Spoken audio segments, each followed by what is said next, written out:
Good evening, everyone. Let's pick up where we left off, more or less, talking about food and agriculture, specifically in tonight's lecture, agriculture, and kind of how we got to where we are in terms of agriculture. And so last time we talked about places like the Hawaiian Islands and other places where we talked about how the arrival of agricultural practices caused a wholesale change when people first showed up throughout the Pacific, in the Hawaiian Islands and in other tropical islands. You had the arrival of people, the arrival of their way of life, the development of their agricultural practices, which was going to have an impact on those island biological communities. The people who landed on those islands had their own distinct way of living, but they also adapted to the islands on which they landed and took advantage of the plants and other organisms that were there for them and made use of them to make a home for themselves. The reason that they were able to do that so readily is because they derived from ancestors who also had agricultural practices. And so there was the approach of taking advantage of the local ecosystems and then adapting to those ecosystems, and then adapting those ecosystems to their own needs, their own way of life. And we talked about how they carried chickens with them, they carried pigs with them, and so on. We're going to touch on that again in a future lecture. Another example of this, which again we mentioned briefly, was the arrival of humans into North America, crossing the area known as Beringia, which today would be the Bering Strait. When you had lots of glacial ice, you had all that water locked up in those massive glaciers, which means your sea level was lower. And so the what is now the Bering Strait between Siberia and Alaska was dry land during the ice ages, during the last ice age, and as a consequence, people were able to cross from Asia into North America across the Bering Land Bridge. And once they arrived across the Bering Land Bridge, they were then able to head south. Whether they came south between massive glaciers as they were opening up as things warmed up at the end of the ice age, or whether they came down the coast, is still a discussion that scientists, archaeologists, geologists, and so on continue to have amongst themselves. But what I want to try to emphasize is that the people arriving here were not descended from agricultural practicing peoples. Agriculture had not, to our knowledge, been invented at the time when the first humans arrived in North America. So we're talking about a hunter-gatherer society or a series of hunter-gatherer societies coming in largely because there's meat. We've already talked about the importance of meat in the human diet. And again, I'm not trying to sell you on the idea that you should eat more meat or anything like that. If you're not a big fan of eating meat, if you're a vegetarian, if you're a vegan, that's obviously perfectly okay as long as you're getting both the calories and the specific dietary components. But in terms of the importance of meat in human evolution and in human society, that's been pretty well established both by archaeologists and historians, as well as paleoanthropologists. If you go back to some of the earlier hominins, you're looking at the importance of meat. And it emphasizes that if you are going to be living in these colder regions where you have somewhat less plant life available to you because of the climate, we talked about that before, meat, nevertheless, is a consistent part of various ecosystems in these northerly climes. So even if you move away from the plants you're used to, you move away from the non-animals that you are used to consuming, you can still get by if you have sufficient amounts of meat available. And so this is how people were able to come to North America in an area that they'd never seen before, with different plant assemblages, different biological communities, and nevertheless adapt and survive and thrive because of the availability of meat. Now, we're also going to talk about this in a future lecture because there's a common idea out there that people were such uber meat eaters that they then drove the extinction of some of these animals. I'm going to touch on that. I don't agree with that hypothesis for a variety of reasons. So I don't want you thinking that in the back of your mind as we're moving in. It's possible to move into a new area and eat meat and not cause an extinction event. So we're talking about the consumption of meat, not necessarily an excessive consumption of meat. This has been what's argued before, that humans were hunting these animals to extinction, but I'm not accepting that just yet, and a number of other scientists don't either. What I do want to focus on, we'll talk about the extinctions later on in a lecture that's going to be about extinctions. But what I want to focus on this evening is that as more and more people came into North America, they encountered, because we are such a large continent, because North America is such a large continent, it has so many diverse different biomes.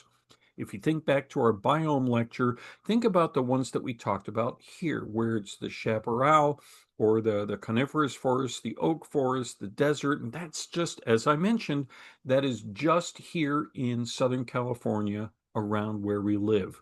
I was explicit that we're just going to talk about stuff where we live. But early people coming into North America 15,000 years ago, 20,000 years ago, 25,000 years ago, they're going to be spreading across the whole continent. And as they do so, they're going to encounter all sorts of different biomes, all sorts of different environments, like the prairies, like the plains, like the swamps down in Florida, and like the oak woodlands that we have here in California. And wherever they are moving, because they're hunter gatherers, they are taking advantage of that local ecosystem, that local biological community in order to survive and thrive. The meat allows them a foot in the door, but then as they start exploring some of these other plant communities, they realize that there's much more to the picture and they're able to take advantage of that. And then as their populations grow, like we talked about in an earlier lectures, their populations grow as the hunter-gatherer approach starts to be more and more competitive, and you start to have fewer and fewer reliable sources in the wild because of increasing competition from other groups of peoples.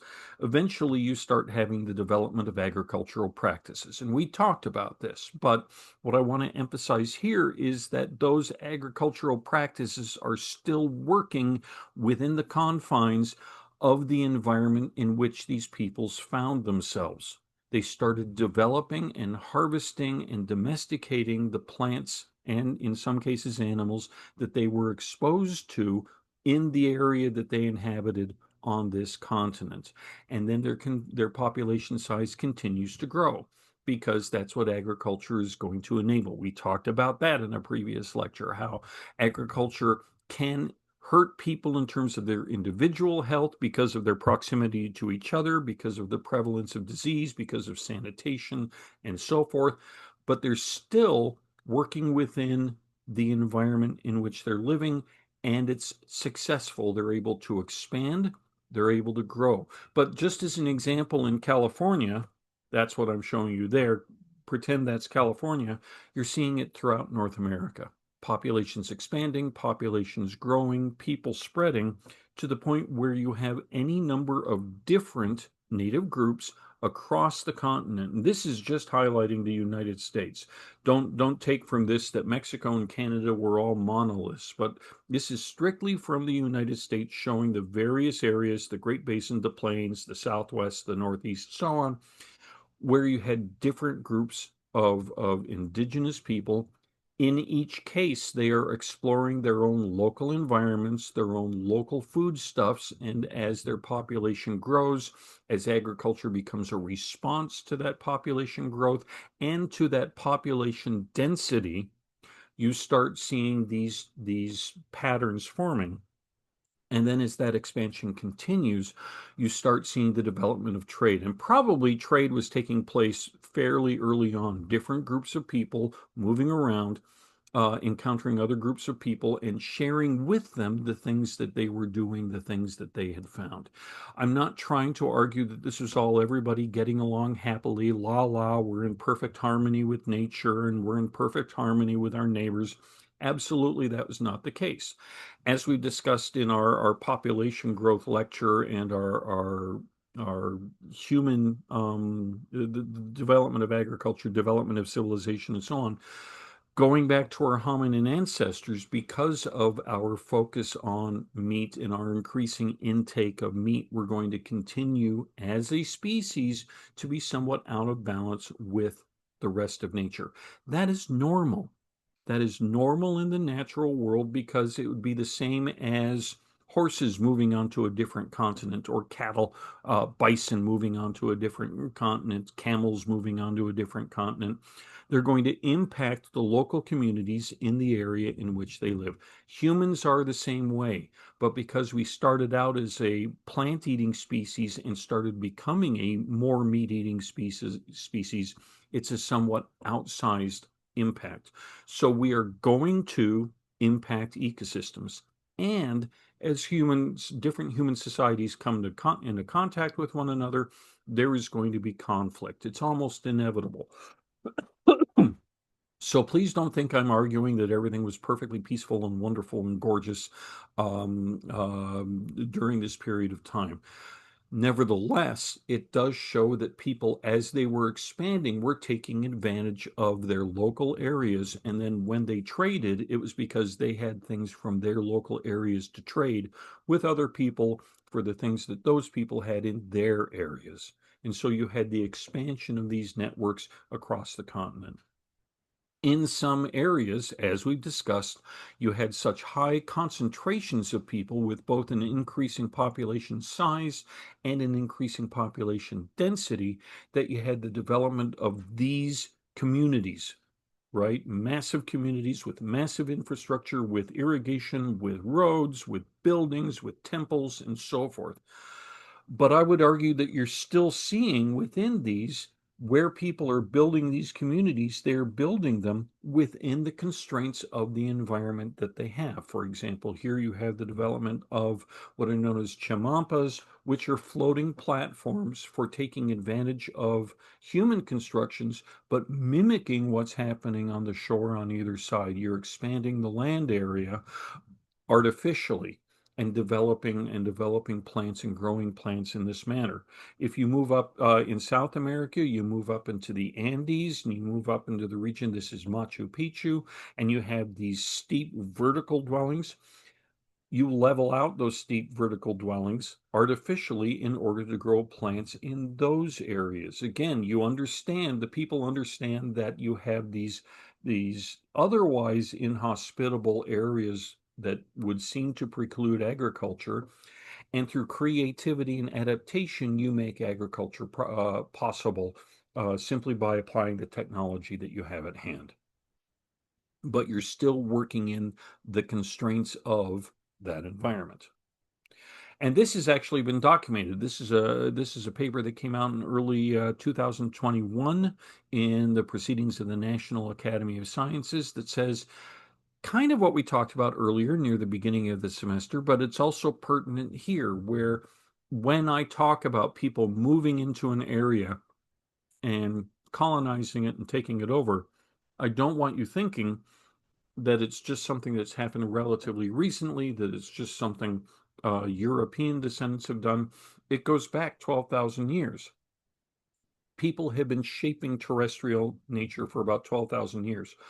But with rare exceptions, current losses in biodiversity are being caused not by the destruction of untouched ecosystems, but by the appropriation, colonization, and intensification of use in lands that have been inhabited and used by prior societies. It's that shift from agricultural practices and civilizational development within the confines of a given biome, a given community, a given ecosystem, to now appropriating it and intensifying the use in a different way that is causing these losses in biodiversity. And we're going to touch on that next lecture. With the arrival of European explorers, they had their own agricultural practices developed in Europe, developed in Asia, and they were convinced that that's the most effective way to do things. And so when they arrive in North America and South America, they aren't doing what those first human explorers did, who moved into an area, looked at the area, started to understand the area, and then adapted their practices to that area. Here, you have people coming in and essentially forcing the areas where they landed to adapt to them. It was that attitude that we are here with superior knowledge. There were also religious beliefs that were built into that, that God wanted them to be here. That was particularly true here in California, where the Spanish arrived and the missions were developed and so forth. And it was, instead of working within the confines of the area they found themselves, it was imposing a different order on those confines. For example, the Spanish and others later, we talked about this when we were talking about food last lecture, but the same thing happened here in the Americas, where the Spanish brought cattle with them and turned the cattle loose and turned them loose to graze. And as those cattle are grazing, they're not just consuming food, they're changing ecosystems and taking energy away from native animals. I appear to. There we go. They're not just raising cattle, but as they're raising cattle, as they're growing their cattle herds, as their cattle herds are spreading all over wherever they can, you're also out competing the local animals who are native to the region. You're taking their food sources away, you're taking their water away, whether it's through drinking or diverting it, and you are again actively impacting that trophic level, the primary consumer trophic level. You're definitely impacting that. This has been seen with the development of the missions. I believe we've already talked about the missions losing horses and how the horses were let loose, turned feral, and had to be controlled as an invasive species. Other things were brought by the missions as well. You may have heard in terms of things like mustard plants, which are non-native. These are introduced organisms. It used to be thought that the missions were responsible for them, that missionaries would spread along the pathway, the El Camino Real, between different missions, and it was kind of a golden path between the missions. That no longer seems to be the case. It seems that these plants do well in disturbed areas. And some of the major disturbances that took place in local biological communities was because of the introduction of cattle by the Spanish. And so, where cattle were introduced, mustard was able to gain a foothold and thrive. This doesn't mean that the cattle liked mustard. In fact, cattle don't like mustard plants at all. They don't like the flavor, they don't eat them. But it does mean where cattle were damaging the soil, the mustard plants were able to gain a foothold. In other words, they found their niche. We talked about niches earlier. We talked about the availability. Here's a foreign organism that is finding exactly the right set of conditions that it needs to thrive in a different area, in a foreign land. And that's exactly what happens with invasive species, is if they can find their niche, they can settle in and they can succeed at the expense of native organisms. And that's what happened with these mustard plants. And it continued to happen where we've been talking about the Spanish arriving in California. You also had European explorers arriving from the east, from the Atlantic. And because their population increased so substantially, they looked to the west. They looked to expand to the west. And because of their perception, they considered that the peoples who were already living there were simply in their way. They had the interpretation that their rights were more important than the rights of the people who were already living there. So there was a drive in the early United States to move westward, to take advantage of those open spaces. It was known as manifest destiny. There was also the gold rush, which caused a lot of people to come to California seeking their fortunes, seeking gold, and trying to take advantage of that. But what happened with the gold rush was it wasn't just miners coming out to California. It wasn't just people looking for gold. It was their families, and it was a whole support structure. That's why you had towns originating. That's why you had people moving out here, building houses, building towns, building roadways, and transforming the nature of the landscape. And that wasn't agricultural. That was being driven by mineral deposits, by the discovery of gold in California. But it is still the attitude of transforming the environment because you stopped looking at the environment as something that you were a part of, whether you were developing it or not, and something that can be taken advantage of. It gets back to our earlier discussion about the concept of community versus the concept of commodity.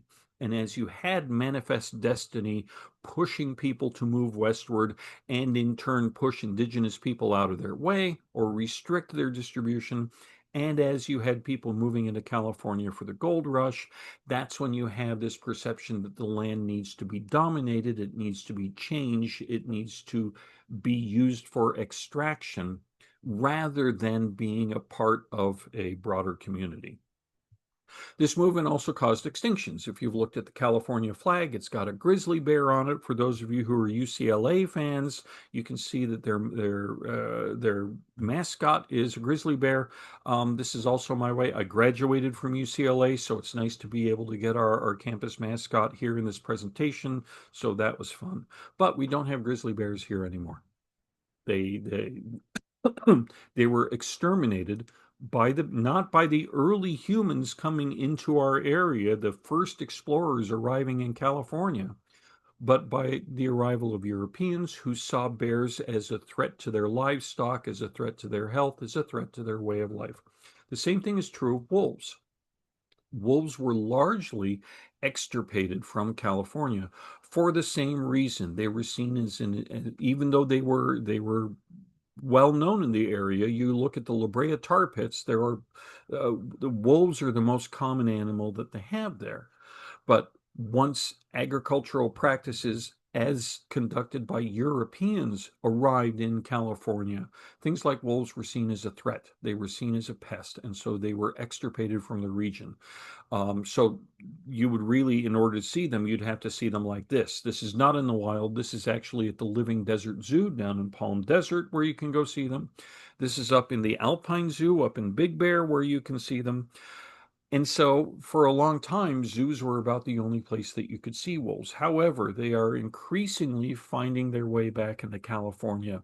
I believe as of March of this year, there were 50 individuals of wild wolf living in California.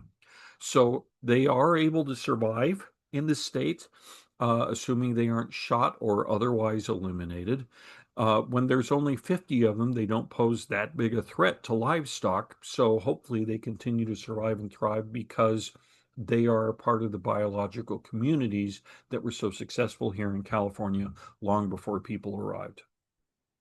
So when you think about settings like this, and you think about how you had a native ecosystem that then was augmented a little bit by some of the first people to arrive in the area, and then was dramatically augmented by later European explorers, European colonizers who transformed the environment, think about what used to be here and then think about what happened to it, because this is the take home. I'm not trying to get into the whole cultural thing.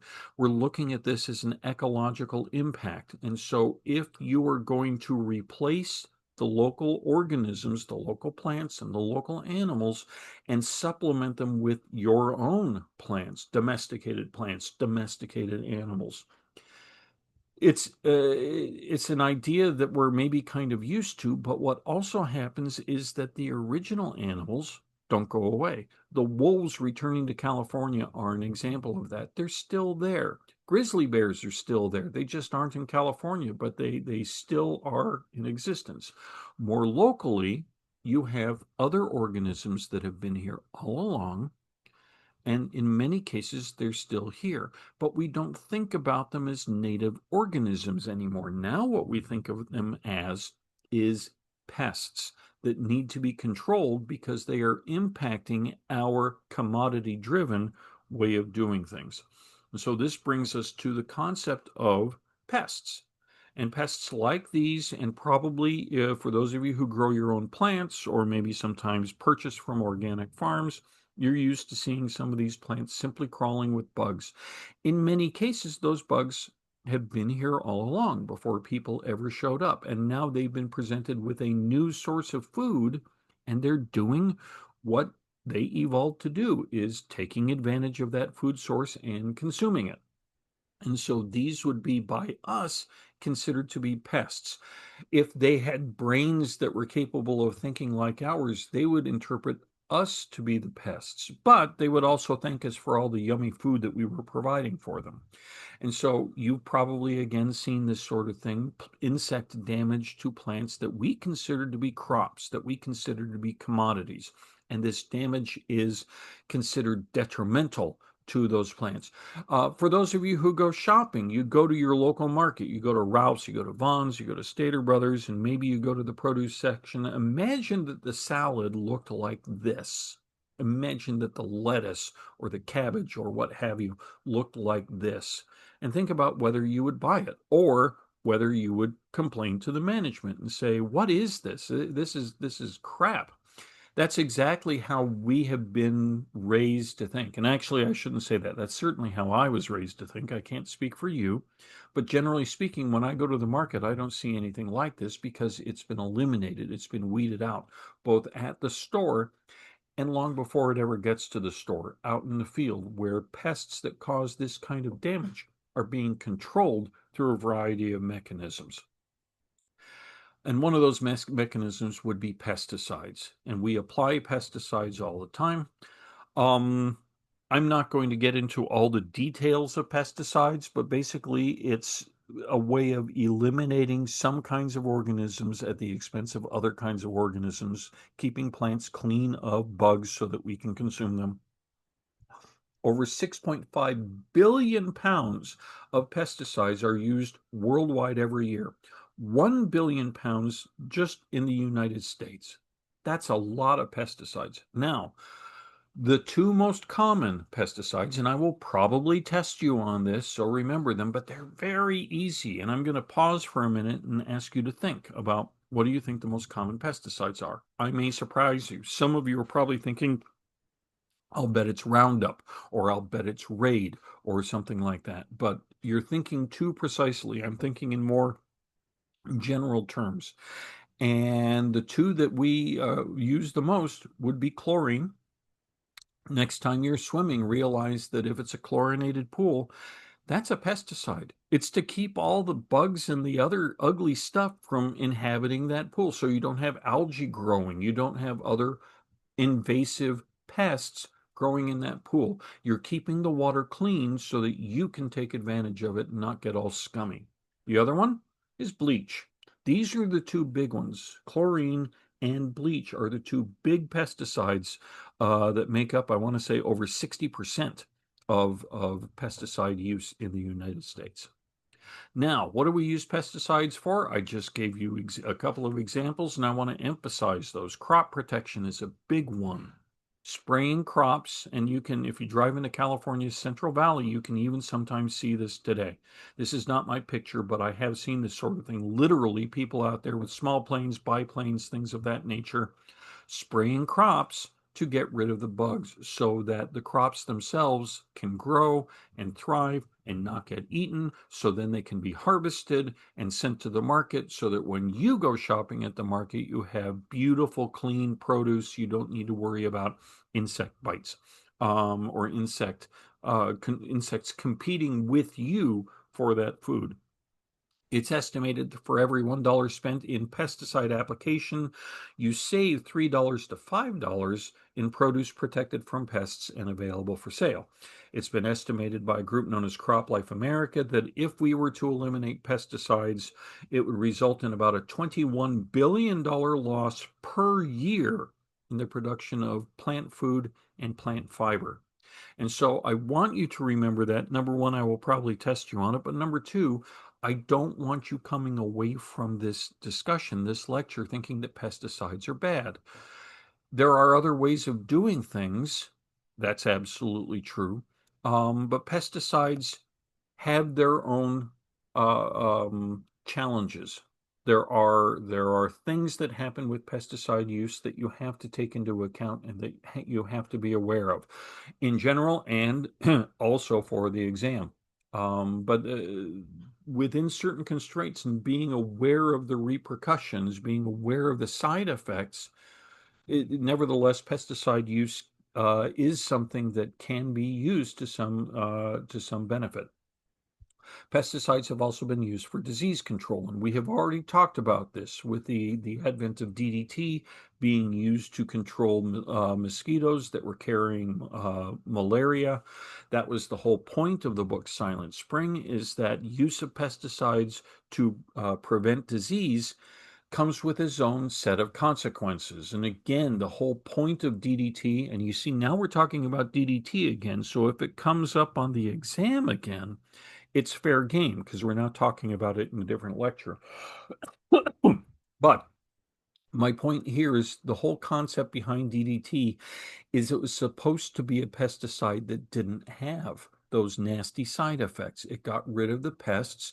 It didn't harm the food. It didn't harm people. And as we already talked about, it was designed to be easily absorbed by small bug bodies. It was designed to be long lasting, and it was designed to be stable so that it could be carried by air, it could be carried by water, it gets into ecosystems and it eliminates bugs, and then it continues to eliminate bugs and continues to eliminate bugs, protecting our food, protecting our crops, and protecting ourselves. And that was the whole point. But as we discussed, there were unanticipated side effects. And so these terms come up again, which again means I could test you on them again. The idea of bioaccumulation, which is the accumulation of a given substance in an organism's tissues over time, faster than it can be broken down or excreted. And so, as things like fish or birds are eating bugs that are infused with pesticides like DDT, that can concentrate in their tissues, and then as they are consumed by carnivores in higher trophic levels, it doesn't just bioaccumulate, it biomagnifies. And we talked about how that was an issue with the development of bald eagle eggs and how they had reproductive issues, and how it was argued that that implied that the same thing could happen with human reproduction. And so these terms discuss why, yes, pesticides can be useful. They can help produce good, clean, healthy crops, but they also have their own side effects that can be detrimental to other organisms that are outside that food chain, that artificial food chain that we have set up. And it's not just local because, as I just mentioned, pesticides like DDT can spread. They can be carried by water, they can be carried by air, and they can be carried by other organisms. And so if you think about things like polar bears, other than zoos, we don't have a lot of polar bears living in our area here in Southern California. We do have, as I mentioned, crops being sprayed with pesticides in California's Central Valley, in California's Imperial Valley. Spraying crops with pesticides is a way to keep the pests down and produce fresh produce, right? Okay. So it might surprise you to learn that polar bears in polar regions have been discovered to have very high concentrations of pesticides in their tissues. And it's not because they're swimming down here during the summer and warming up and eating some of the local fish that have been eating bugs. It's because fish are consumed by larger organisms, which are consumed by larger organisms that then move around in much broader geographic areas. When you think about sea lions, seals, things of that nature, they are eating fish, and those fish, if they have bioaccumulated, those fish are then passing those concentrated toxins along to the seals, sea lions, and so forth that are eating them, which causes biomagnification. And by the time these animals move up north to where the polar bears are and they get eaten, now you have an enormous concentration, a biomagnification event with things like polar bears. But because they are so remote to where the to where the pesticides are being used, there is a term to describe this, and it's known as the grasshopper effect. So yes, you're going to be tested on this. The grasshopper effect is the appearance of chemicals or toxins in ecosystems where those substances have never been used. Up in the Arctic regions, nobody is spraying their crops. with pesticides, and yet the pesticides are making their way up there, as I just described. The phenomenon of that bioaccumulation, biomagnification, and geographic movement into these areas is known as the grasshopper effect. There are other side effects that come up as well, effects on non-target species. And this was true for DDT as well as other pesticides, where yes, you are spraying to get rid of the pests that are eating your crops, but you're also going to get rid of any number of other organisms that are in the same area. I'm using crops as an example, but I'll be honest, I use pesticides sometimes here at home with ants. And maybe some of you have ants and have used ant spray on them. And essentially, in some cases, those ants, not all cases, if you've got Argentinian ants in your home, which a lot of us do, the name Argentinian ants should be a giveaway that they're not native to California. But we do have other ants that are. And when you spray for those, and maybe you've done this, I know I have, you spray around the base of your house to kill all the ants that are coming in. And you're also going to get all the spiders, and you're going to get all the sow bugs, and you're going to get all the other little critters that are living around your house at the same time. Those are non-target species.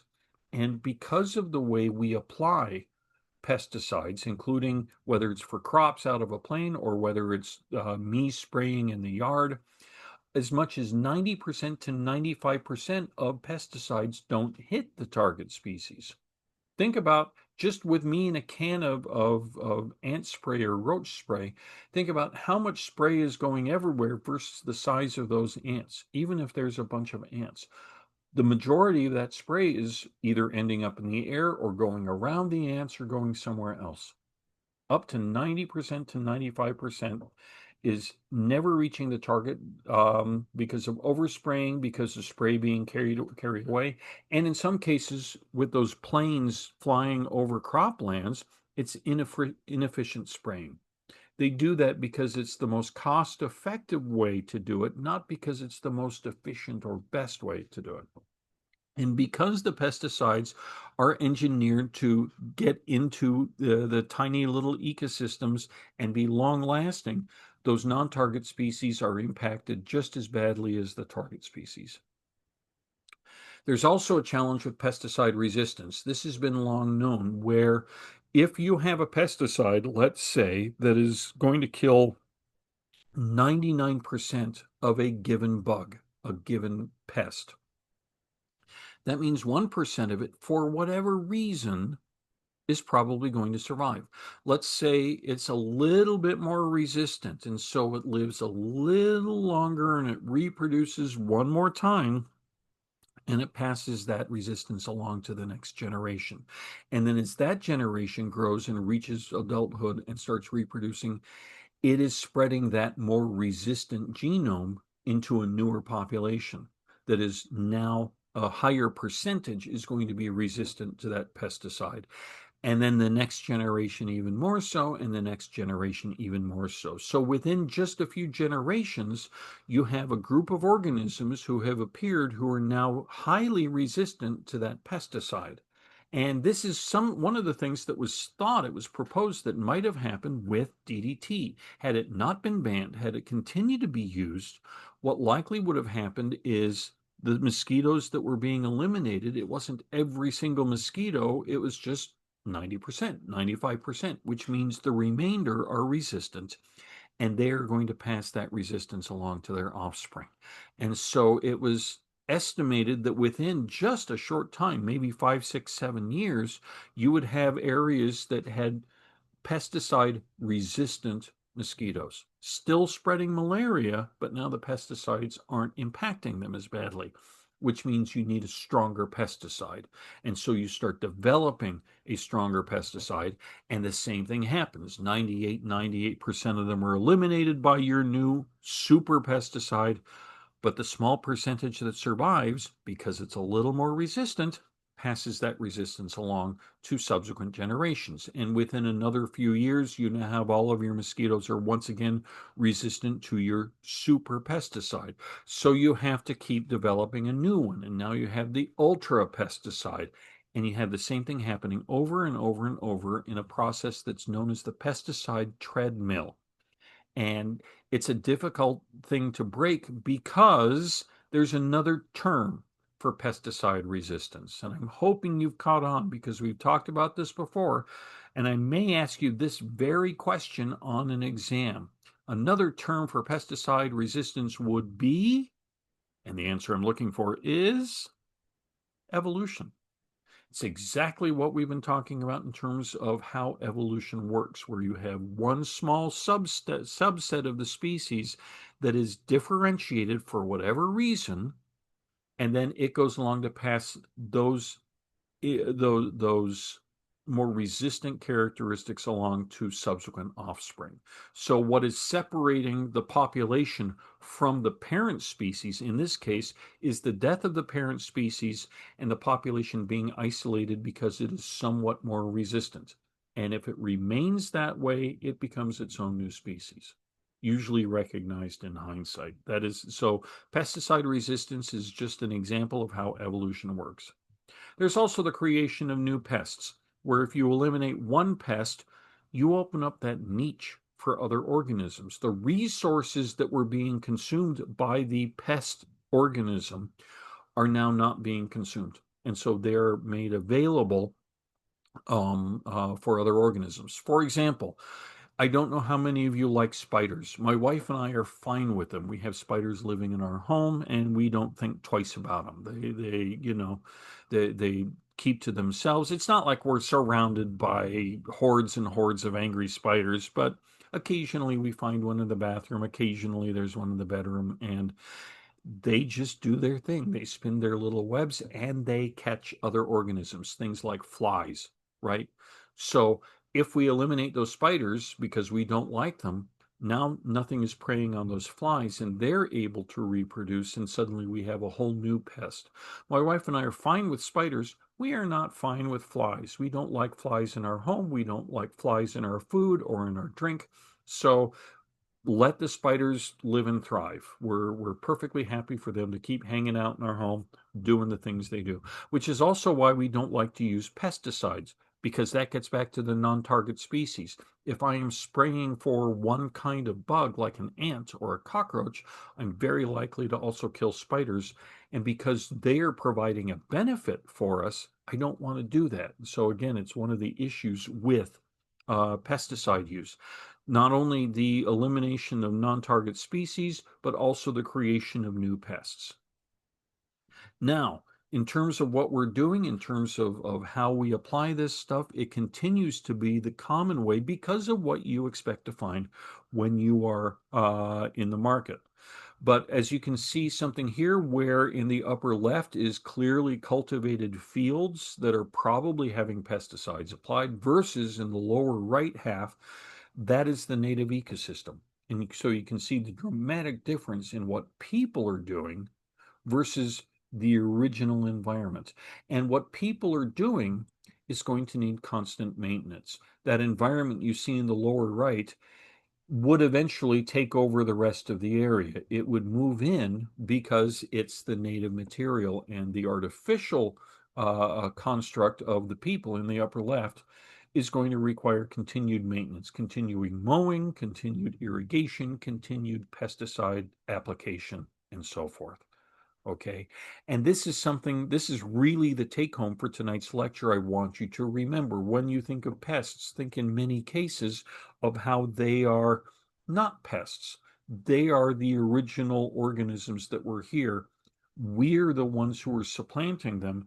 And it's not easy to run away from that sort of thing. This is another out of date pop culture reference. If you haven't seen the movie North by Northwest, you probably should. I would wait until after the semester's over, though, because you're going to be busy studying. Now, because of some of these approaches that we've been discussing, food production has gone up over the past several years. And I want to touch on this. This is how I'm winding up. We're almost at the end.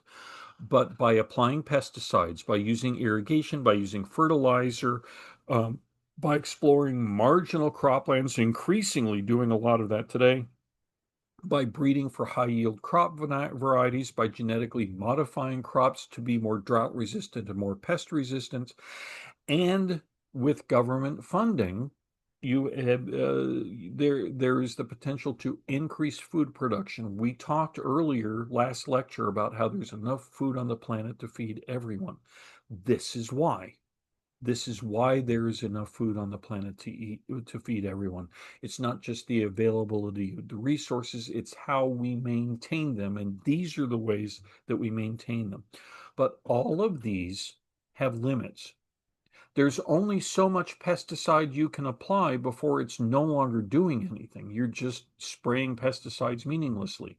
There's only so much irrigation you can conduct before the original water source is tapped out. There's only so much fertilizer you can apply to a given plant or a given crop before it starts having bad effects. Um, there's only so much genetic modification you can do of a plant to be resistant before you've kind of achieved the main thing you want to achieve, and now you've done all you can. The reason I'm bringing this up is because all of these have limits, and we're reaching those limits now. So, a couple more out-of-date references, but I'm looking at the years 1950 to 1990. So, a couple of pictures maybe to help you hang your hat on that. But between 1950 and 1950, global food production increased by 2.3 times. And it was largely because of the application of these factors. This is why it was 2.3 times more. But because those factors have limits, we're never going to double food production again. Yes, that will probably be on the exam, and that's the answer I'm looking for, is we won't double it. I'm not saying it won't increase. I'm not saying we can't produce more food than we are producing now. We absolutely can. We can expand into new areas. We can use new forms of agriculture, but I'm not talking increasing. I'm talking doubling. And there simply isn't enough energy on the planet to enable us to double in that manner. It needs support for us to do that. And as I've just mentioned, the supporting mechanism that has been developed to do that, each of the factors have limits. And so, yes, we can produce more food, which means, yes, we can maintain a larger population than we currently have, but there are limits to that as well. And I believe that is the last slide for this lecture. So with that, if you have any questions or comments, once again, please feel free to reach out to me. I'm happy to do my best to try to answer them. And have a good evening, and we'll talk to you later this week.